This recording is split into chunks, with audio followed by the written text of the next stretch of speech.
The alarm bells rang through the Zephyrian monitoring station. Commander Vextal rushed to the main control room where his officers were staring at their screens with confused faces. Something big was moving through space, and it was heading their way fast. "What do we have?" Vextal asked his sensor operator. "Unknown ship, sir. It appeared 3 systems away about an hour ago. The thing is massive and moving at speeds we have never seen before." Vextal looked at the data flowing across the screens. The ship was sending out signals in different languages. Most of them were unknown, but some seemed familiar. His translation computers were working hard to figure out what the messages meant. "Sir, I think it might be a distress call," said the communications officer. "From who? We control this entire sector. No one travels here without our permission." Far away in space, the human battleship USS Dakota was having its own problems. Captain Jake Morrison stood on the bridge watching his crew work. They had been missing for 6 months after flying into a strange space storm. Now they were finally heading home, but something was wrong. "Captain, we are picking up alien communications," said Danny Walsh from his position at the communications station. "What kind of communications?" Morrison asked. "They are talking about slaves, sir. It sounds like they are capturing people and selling them." Morrison felt his stomach drop. The Dakota had been on a secret mission to explore new star systems when they got caught in the space storm. If aliens were taking slaves, they might be taking humans. "Lisa, how are our engines?" Morrison called to his chief engineer. Lisa Barnes looked up from her control panel. "The quantum drive took a beating in that storm, Captain. It works, but I cannot promise how long it will hold up." "Good enough. Ryan, I want you to analyze those alien signals. Find out everything you can about these creatures." Lieutenant Commander Ryan Carter nodded and began working at his tactical station. The information he found made him angry. The aliens called themselves the Zephyrian Empire, and they had been taking humans from small colonies for months. "Captain, you need to see this," Carter said. "These aliens have been attacking human settlements. They take people as slaves and sell them across the galaxy." Morrison clenched his fists. "How many ships do they have?"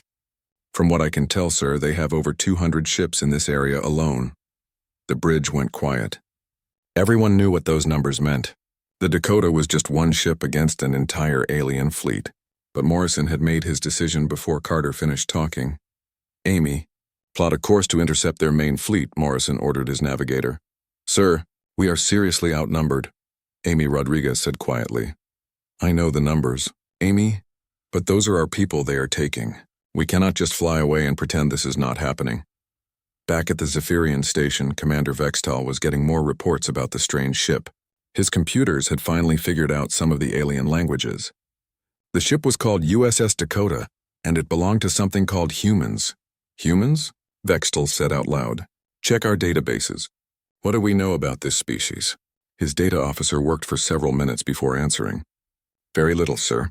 They appear to be a primitive species from the outer regions. We have captured some of them for the slave markets, but we never considered them a threat. If they are so primitive, how did they build a ship that can move so fast?" "Unknown, sir." "Maybe they stole the technology from someone else." Vextal was not convinced. He had been fighting in space for many years, and he knew when something was dangerous. This human ship felt dangerous. "Send a message to Admiral Crexinus. Tell him we have a situation that needs his attention." Admiral Crexinus was on his flagship overseeing the capture of another human colony when he got the message. He read it twice before calling back. "You are worried about one ship?" the Admiral asked. "We have 200 vessels in that sector. Send a patrol to capture it. The humans will make good slaves." "Yes, sir," Vextal replied, but he still felt worried. On the Dakota, Dr. Helen Scott was reviewing the alien communications that Danny Walsh had intercepted. As the ship's doctor, she wanted to know what they might be facing. "Captain, I have been reading their messages," she said. "These aliens do not see humans as intelligent beings. They think we are animals that can be trained to work. That explains why they have been taking people from the colonies," Morrison said. "They do not think they are doing anything wrong." "There is more, sir. From what I can understand, they plan to expand their operations. They want to capture entire human worlds." Morrison felt his anger growing. The Zephyrians were not just taking individuals. They wanted to enslave all of humanity. "Tony, I want you to analyze everything we know about these aliens," Morrison told his security chief. "Find their weaknesses. We are going to need every advantage we can get." Tony Martinez began studying the alien technology data that Ryan Carter had collected. What he found was interesting. The Zephyrians had powerful energy weapons, but their ship designs seemed old-fashioned. "Captain, I think these aliens have not fought a real war in a long time," Martinez reported. "Their tactics seem to be based on fear and intimidation rather than actual combat." "What do you mean?" "They use their superior numbers to scare enemies into surrendering. I do not think they are prepared for someone who will fight back." Morrison nodded. That gave him an idea. The Zephyrians expected humans to be afraid and give up without a fight. They were about to learn how wrong they were. "All hands, this is the captain," Morrison announced over the ship's communication system. "We have discovered that aliens have been taking humans as slaves. We are going to stop them. I know we are outnumbered, but remember who we are. We are humans and we do not abandon our own people." The crew of the Dakota prepared for battle. They checked their weapons, ran diagnostics on all systems, and made sure everything was ready. Each person knew they might not survive what was coming, but they also knew they had to try. As the Dakota moved toward the alien fleet, sensors detected the first enemy patrol ships heading their way. The battle for humanity's freedom was about to begin. Captain Nexarim of the Zephyrian patrol ship Talon's Edge was not worried when he got orders to investigate the unknown vessel. He had been capturing primitive species for 20 years, and it was always the same. The aliens would try to run, he would catch them, and then they would beg for mercy. "Sensor report," Nexarim called to his crew. "The alien ship is holding position at the edge of the Helios system, Captain. It appears to be waiting for us." Nexarim found that strange. Most species tried to escape when they saw Zephyrian ships approaching. Why was this one staying in place? What kind of weapons does it have? "Unknown, sir. The energy signatures are unlike anything in our database. The ship itself is made from materials we have never seen before." Nexarim studied the image of the human ship on his main screen. It looked dangerous with sharp angles and heavy armor plating, but it was still just one ship against his patrol squadron of 5 vessels. On the USS Dakota, Captain Morrison watched the alien ships approach. Danny Walsh was trying to establish communication, while the rest of the crew prepared for battle. "I am getting a response from the lead ship." "Captain," Walsh reported. "Put it on speakers." A harsh alien voice filled the bridge. The translation computers worked to convert the words into English. "Unknown vessel, you are trespassing in Zephyrian space. Prepare to be boarded. Your crew will be processed for the slave markets." Morrison looked around at his officers. Several of them were shaking their heads in disbelief. "Open a channel, Danny." "Channel open, sir. This is Captain Jake Morrison of the United Earthship Dakota. You are the ones trespassing. You have been attacking human colonies and taking our people. Release all human prisoners immediately, or we will be forced to take action." There was a long pause before the alien captain responded. "Humans, you are the primitive species from the outer systems. You have no authority here. Surrender now or we will destroy your ship and take your crew anyway." Dr. Helen Scott was monitoring the alien communications from her medical station. She could hear the confusion in the alien voices as they talked among themselves. "Captain, I do not think they understand what they are dealing with," she said quietly. "Their language suggests they see us as animals, not as an intelligent species." "That is their mistake," Morrison replied. "Ryan, are our weapons ready?" "All systems are green, Captain.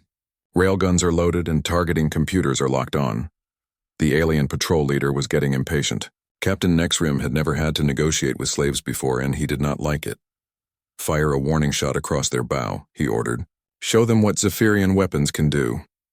The energy beam from the Talon's Edge lit up space as it passed in front of the Dakota. The blast was powerful enough to destroy a small moon, and it left a glowing trail in the vacuum.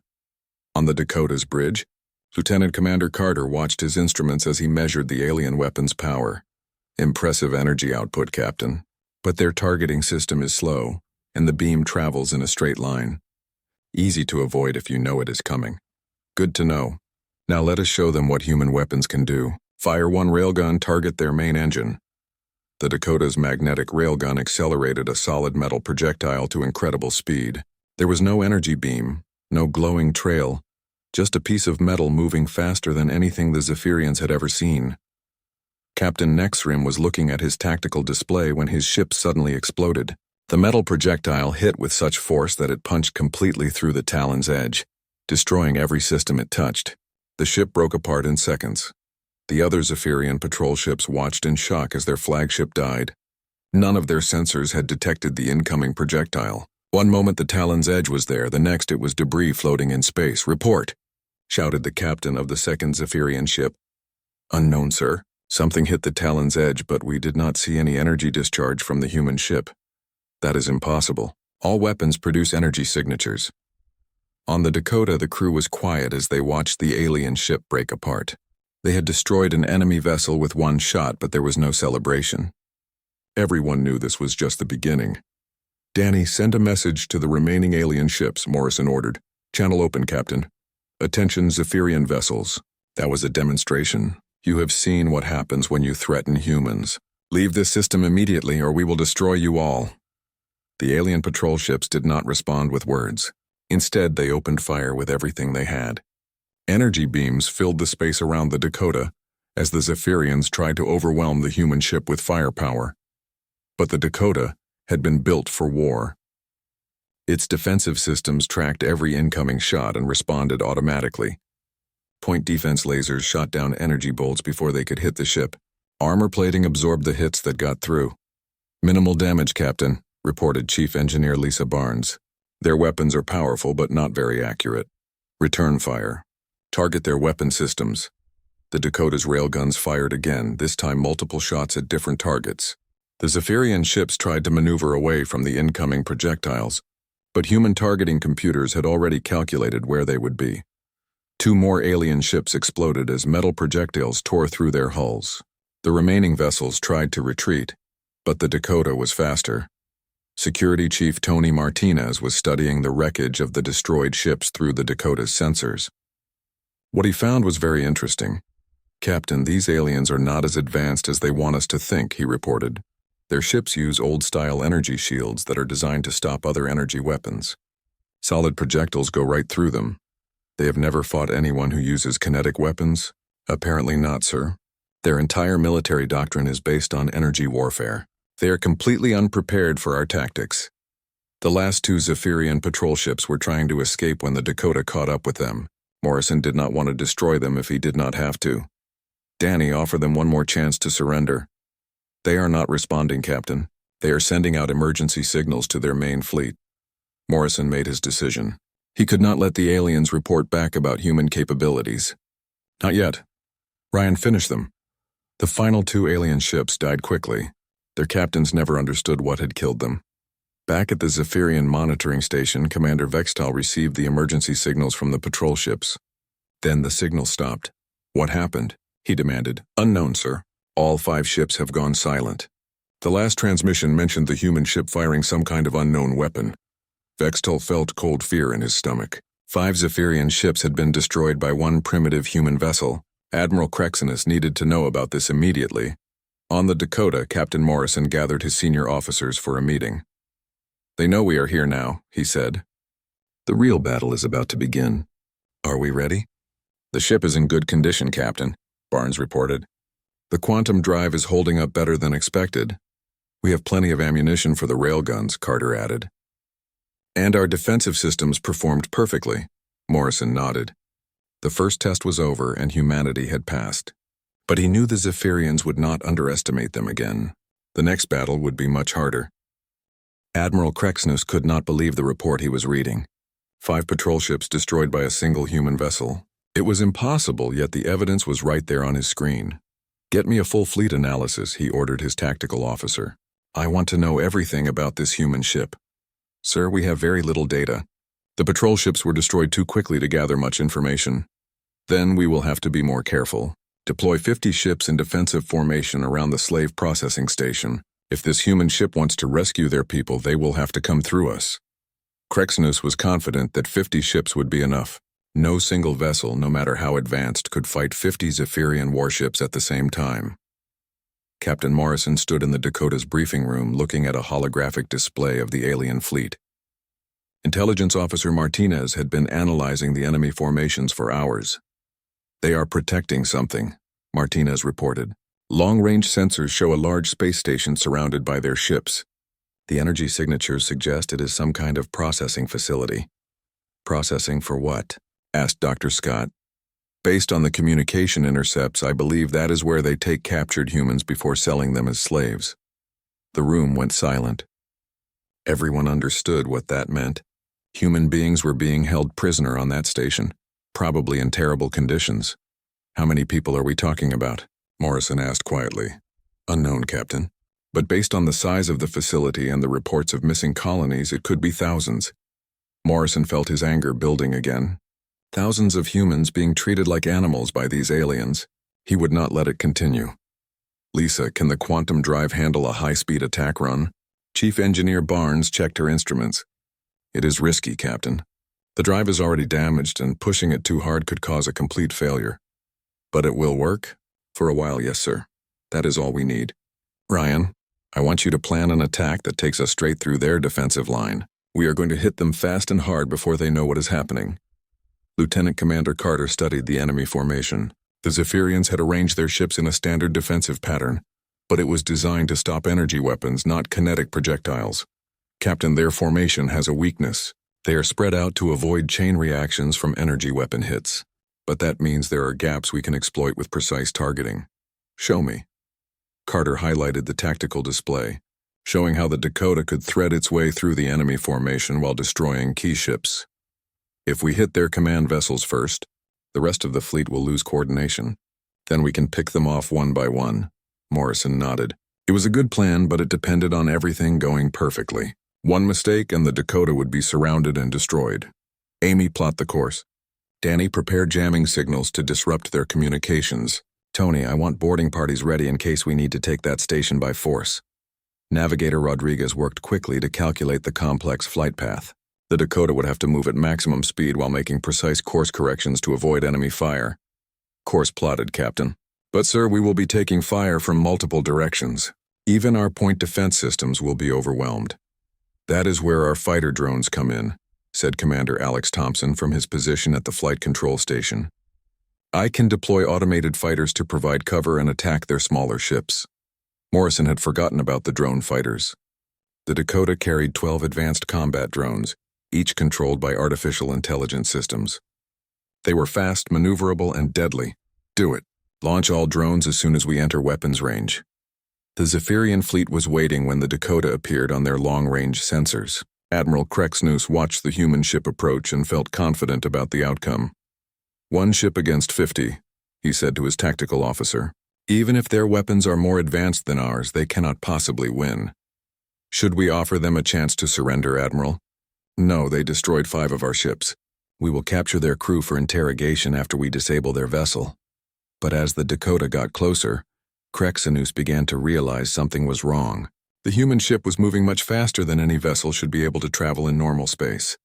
Sir, the human ship is accelerating beyond our maximum combat speeds, reported the sensor operator. That is impossible. No ship can maintain that velocity and still maneuver effectively. On the Dakota, Lisa Barnes was pushing the quantum drive to its absolute limits. Warning alarms were sounding throughout the engineering section, but the drive was holding together. We are approaching maximum safe velocity. Captain, she reported over the communication system. Understood. Ryan, weapons free. Begin the attack run. The Dakota's railguns opened fire as soon as the alien ships came into range. The first shots targeted the Zephyrian command vessels, just as Carter had planned. The aliens were not expecting attacks from such a long distance. 3 alien ships exploded before they could return fire. Their commanders had been looking at tactical displays when metal projectiles traveling at incredible speed punched through their hulls. Launch fighters, Morrison ordered. 12 small drones shot out of the Dakota's launch bays and spread out in formation. Each drone was controlled by an advanced AI that could react faster than any living pilot. The Zephyrian interceptor pilots had never fought artificial intelligence before. They were used to predicting how enemy pilots would react. But the human drones did not think like living beings. They made maneuvers that would kill any organic pilot. Sir, we are losing fighters faster than they can engage, reported the alien flight control officer. Admiral Krexnus watched in horror as his defensive formation fell apart. The human ship was moving too fast for his gunners to target effectively, and their weapons seemed to ignore Zephyrian energy shields completely. All ships, concentrate fire on the human vessel. Ignore the fighters, but it was too late. The Dakota was already through the outer defensive line and heading straight for the space station. Carter's plan was working perfectly. "Captain, we are taking heavy fire from the remaining ships," reported Barnes. "Shields are holding, but I am reading damage to the outer hull. Keep us moving, Amy. Tony, are your boarding parties ready?" Marine Colonel Steve Johnson was leading the boarding party preparation. His soldiers were wearing powered armor and carrying the latest human energy weapons. "Ready, Captain. Just get us close to that station." The space station was huge, easily 10 times the size of the Dakota. It was heavily armed, but most of its weapons were designed to prevent escapes, not to fight warships. "There," Carter said, pointing to a section of the station on his tactical display. "That appears to be the main docking bay. If we can get inside, we can reach the prisoner holding areas." Morrison made his decision. "Amy, take us in. Full speed at the docking bay." "Sir, we are going to crash into the station." "No, we are going to dock with it." Lisa reverse thrust at the last second. "Tony, get your people ready to board." The Dakota raced toward the space station with half the Zephyrian fleet chasing behind. Enemy energy beams filled the space around the human ship, but the Dakota's point defense systems were working overtime to intercept them. At the last possible moment, Barnes fired the reverse thrusters and the Dakota slammed into the station's docking bay. The impact shook both vessels, but the Dakota's hull held. "Boarding parties, go," Morrison ordered. Marine squads poured out of the Dakota and into the alien station. They moved quickly through corridors filled with confused Zephyrian guards who had never faced human soldiers in combat. "Captain, we have found the prisoner holding areas," Johnson reported over the radio. "There are thousands of humans here, sir. The conditions are terrible." Morrison felt sick thinking about what those people had endured, but there was no time for anger now. They had to get everyone out before the Zephyrian fleet regrouped. "Begin immediate evacuation, Dr. Scott. Get down there and help with medical treatment." "On my way, Captain." The battle was not over yet. The remaining Zephyrian ships were moving to surround the station, trying to trap the Dakota. But Morrison had one more surprise for them. Dr. Helen Scott had seen many terrible things during her years as a military doctor, but nothing had prepared her for what she found inside the Zephyrian prison facility. Thousands of humans were crammed into small cells, many of them sick and injured from months of captivity. "My God," she whispered as she entered the first holding area. The prisoners looked up at her with hollow eyes. Some of them were so weak they could barely stand. Others were children who had been separated from their families. "We are here to get you out," Scott told them. "We are human, from Earth. You are safe now." Sergeant Kelly Brown was leading her squad through the station corridors, clearing out alien guards. The Zephyrians were not prepared for close combat with human soldiers. Their weapons were designed for intimidation, not actual fighting. "These aliens have never faced real soldiers before," Brown reported to Captain Morrison. "They rely on fear tactics instead of combat training." Corporal Ben Taylor was helping evacuate prisoners from the lower levels of the station. What he saw made him angry enough to fight with his bare hands. "Captain, you need to know what they were doing down here," he said over the radio. "They were not just keeping people as slaves.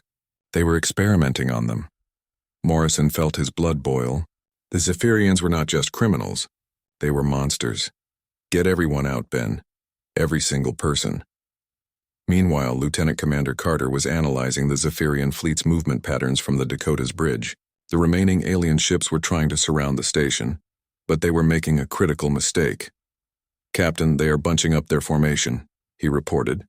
"If we target their shield generators, we can create a chain reaction that will disable multiple ships at once." "Do it!" The Dakota's railguns fired at the Zephyrian ships while they were focused on surrounding the station.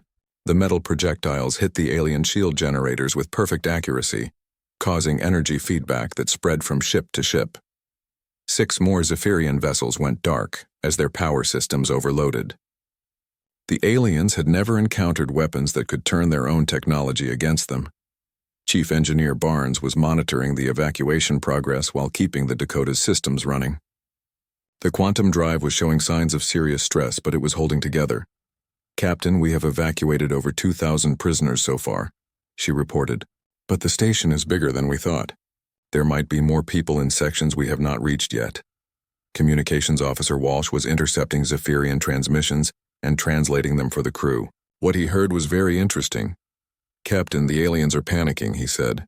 "They are calling for reinforcements from their home fleet. Admiral Krexnus is requesting immediate assistance. How long before those reinforcements arrive? Based on their communication protocols, I estimate 4 hours. Morrison knew they could not fight an entire Zephyrian home fleet. The Dakota was powerful, but it was still just one ship. They needed to finish the rescue operation and get out of the system before more enemies arrived. Tony, how much longer do you need? Security Chief Martinez was coordinating the boarding parties from the Dakota security station. His teams had found prison areas throughout the massive station. We have teams on 12 different levels, Captain. Some of the prisoners are too sick to move quickly. Dr. Scott says we need at least 2 more hours to get everyone out safely. We might not have 2 hours. On the alien flagship, Admiral Krexinus was trying to understand how a single human ship had destroyed half of his fleet.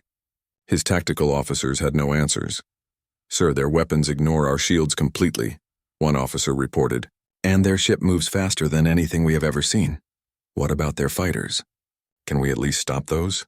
No, sir. They appear to be controlled by artificial intelligence. Our pilots cannot predict their movements. Krexnus had been fighting in space for 40 years, and he had never encountered anything like the human vessel. Its technology was beyond anything in the Zephyrian database. Open a communication channel to the human ship, he ordered. On the Dakota, Danny Walsh detected the incoming transmission. Captain, the alien admiral wants to talk. Put him on screen. Admiral Krexnus appeared on the main display. He was a large creature with gray skin and multiple arms. His face showed both anger and fear. Human Captain, I am Admiral Krexnus of the Zephyrian Empire. You have destroyed many of my ships and invaded our facility. What do you want? Morrison stepped forward so the alien could see him clearly. I want you to release all human prisoners immediately. Then I want you to stay away from human space forever. Impossible. We have invested too much in this operation to simply abandon it. Then you will lose more ships, and eventually, you will lose everything. Krexnus tried to look threatening, but Morrison could see the uncertainty in his eyes. You are just one ship. Even if you escape today, we will hunt you down. The Zephyrian Empire has thousands of vessels. Admiral, you have seen what one human ship can do to your fleet. What do you think will happen when more of our ships arrive? That was a bluff, but Krexnus did not know it. The alien admiral was clearly thinking about the implications. You are lying. Humans are a primitive species. We were primitive when you first encountered us, but we learn fast and we do not forget when someone hurts our people. Dr. Scott was working frantically to treat the sickest prisoners while the evacuation continued. Many of them had been experimented on by Zephyrian scientists who wanted to understand human biology. These people need immediate medical attention, she reported to Morrison. Some of them might not survive the trip back to human space. Do what you can. Helen, we will get them home. Marine Colonel Johnson was leading his soldiers through the deepest parts of the station when they made a horrible discovery. The Zephyrians had been keeping some humans in even worse conditions, using them for medical experiments.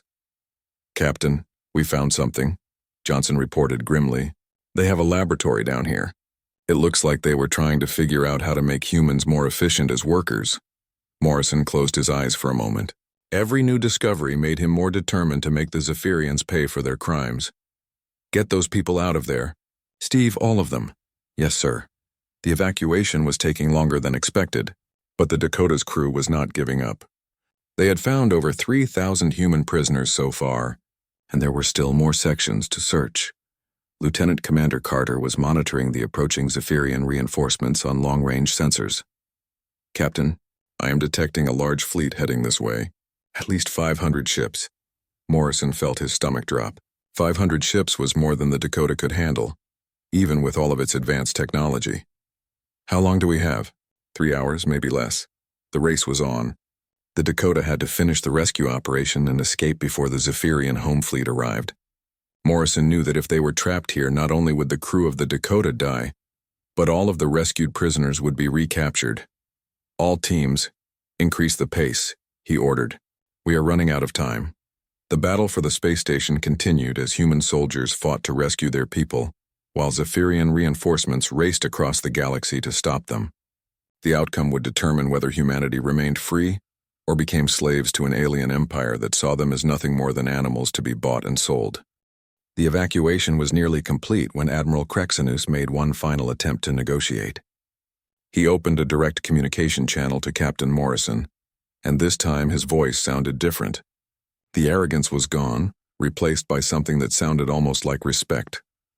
"Human captain, I offer you terms," the alien admiral said. "Take your people and leave. We will not pursue you. In exchange, you will stay out of Zephyrian space." Morrison looked around at his bridge crew. They had rescued over 4,000 human prisoners, but the cost had been high. The Dakota was damaged, and the approaching Zephyrian reinforcement fleet would arrive in less than 2 hours. "What about the humans you have already taken to other parts of your empire?" Morrison asked. "They are beyond your reach. Accept my offer or face 500 ships when our reinforcements arrive." Morrison was quiet for a long moment. He could take the deal and save the people they had already rescued. But that would mean abandoning thousands of other humans scattered across Zephyrian space. "Counteroffer," Morrison said finally. "You release all humans in your empire and promise never to attack human colonies again. In exchange, we will leave your territory and never return." Admiral Krexnus made a sound that the translation computers interpreted as laughter. "You are in no position to make demands, human. One ship cannot fight our entire empire. You might be surprised what one ship can do." Morrison cut the communication and turned to his navigation officer. "Amy, plot a course for the approaching enemy fleet." Navigator Rodriguez stared at him in shock. "Captain, that is 500 ships. We cannot possibly fight them all." "We are not going to fight them all. We are going to do something they will never expect." Lieutenant Commander Carter understood what Morrison was planning, and it terrified him. "Sir, you want to attack their reinforcement fleet directly? That is exactly what I want to do. Ryan, analyze their formation. Find me their flagship." Carter worked quickly to identify the command ship in the approaching enemy fleet. It was massive, easily 3 times the size of the Dakota. "There, Captain. That is Admiral Vexthon's personal command ship. It is the largest vessel in the Zephyrian Navy." "Perfect. Tony, are all the prisoners aboard?" Security Chief Martinez checked his status reports from the boarding teams. "Last group is coming aboard now, Captain. We rescued 4,237 people total. And the station? Colonel Johnson's team has placed charges throughout the facility. When we leave, that place will be nothing but debris." Morrison nodded. The Zephyrians would never use that station to hurt humans again. "Lisa, how is our quantum drive holding up?" Chief Engineer Barnes checked her readings and shook her head. "It is barely holding together, Captain. One more high-speed maneuver and we risk a complete failure. Then we will have to make this one count. All hands prepare for combat." Dr. Scott was treating the rescued prisoners in the Dakota's converted cargo bays. Many of them were in terrible condition, but they were alive and free. When she heard the captain's announcement about preparing for combat, she felt her heart sink. "We are going to fight 500 enemy ships?" she asked over the intercom. "We are going to do what humans do best," Morrison replied. "We are going to show them that we never give up." The Dakota detached from the destroyed space station and began accelerating toward the approaching Zephyrian fleet. Behind them, the prison facility exploded in a brilliant flash of light. Admiral Vexthon was commanding the reinforcement fleet from his flagship when his sensor operator reported something impossible. "Sir, the human ship is approaching us directly. They appear to be on an attack course. One ship attacking 500. That is suicide. Should we prepare for battle, Admiral? Prepare for target practice. When they get within range, destroy them." But as the Dakota got closer, Vexthon began to realize that something was very wrong. The human ship was moving faster than any vessel should be able to travel, and it was not slowing down. "Sir, they are going to ram us," his tactical officer reported. "All ships, open fire. Destroy that vessel immediately." 500 Zephyrian ships opened fire at once. The space around the Dakota filled with energy beams and explosive missiles. It should have been enough firepower to destroy a small moon. But the Dakota's defensive systems had been designed by humans who understood that sometimes you had to face impossible odds. Point defense lasers shot down incoming missiles while energy shields deflected beam weapons. The ship's armor absorbed the hits that got through. "Minimal damage," Carter reported. "Their weapons are still having trouble with our defenses." "Good. Danny, open a channel to the entire enemy fleet. Channel open, Captain." Morrison's voice was broadcast to every ship in the Zephyrian reinforcement fleet. "Attention, Zephyrian vessels. This is Captain Jake Morrison of the human battleship USS Dakota. You have seen what we can do to your ships and your space station. This is your last chance to withdraw from human space peacefully. Admiral Vexithon responded immediately. Human, you are outnumbered 500 to 1. Surrender now and we will make your death quick. Admiral, you still do not understand what you are dealing with. We are humans. We do not surrender, and we do not abandon our people. The Dakota was now in the middle of the enemy formation, surrounded by hundreds of alien warships. Morrison gave his final order. Ryan, target their flagship. Full power to railguns. The Dakota's main weapons fired at point-blank range. The metal projectiles hit Admiral Vexthon's command ship with such force that they punched completely through the vessel from one end to the other. The flagship exploded in a massive fireball that lit up the entire battle area. The destruction of their command ship sent panic through the Zephyrian fleet. Ships began firing at each other in the confusion, unable to tell friend from enemy in the chaos. Lisa, emergency jump. Get us out of here. Barnes pushed the quantum drive beyond all safety limits. The Dakota disappeared in a flash of light, leaving the Zephyrian fleet in complete disarray. When the Dakota reappeared, they were 3 star systems away from the battle. The quantum drive finally gave up, shutting down with alarms ringing throughout the ship. Drive is completely dead, Captain, Barnes reported. But we are alive. Morrison looked around at his crew. They had done the impossible. One human ship had defeated an entire alien empire and rescued thousands of prisoners. Danny, send a message on all frequencies.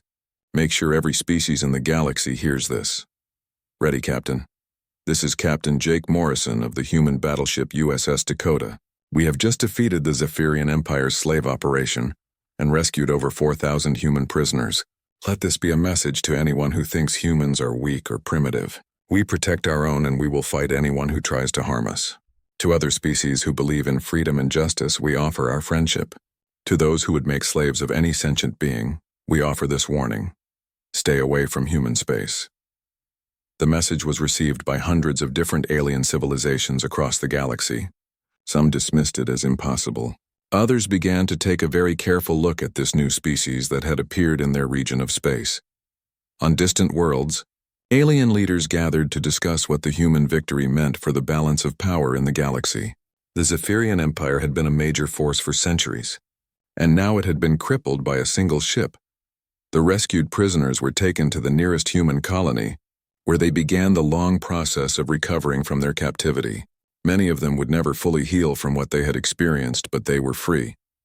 Captain Morrison and the crew of the USS Dakota returned to Earth as heroes. The story of their victory spread throughout human space, inspiring a new generation of explorers and defenders. But Morrison knew this was just the beginning. Humanity had announced its presence to the galaxy in the most dramatic way possible. Other species would be watching, some as potential allies and others as potential enemies. The Dakota was repaired and upgraded with new technology. Captain Morrison continued to command her, leading missions to explore new worlds and protect human colonies. And throughout the galaxy, whenever alien species detected unknown ships approaching their territory, they would ask the same question that had once terrified the Zephyrians. Could that be another human battleship? The answer, more often than not, was yes. Humanity had learned that the universe was a dangerous place, and they were determined to be ready for whatever challenges awaited them among the stars.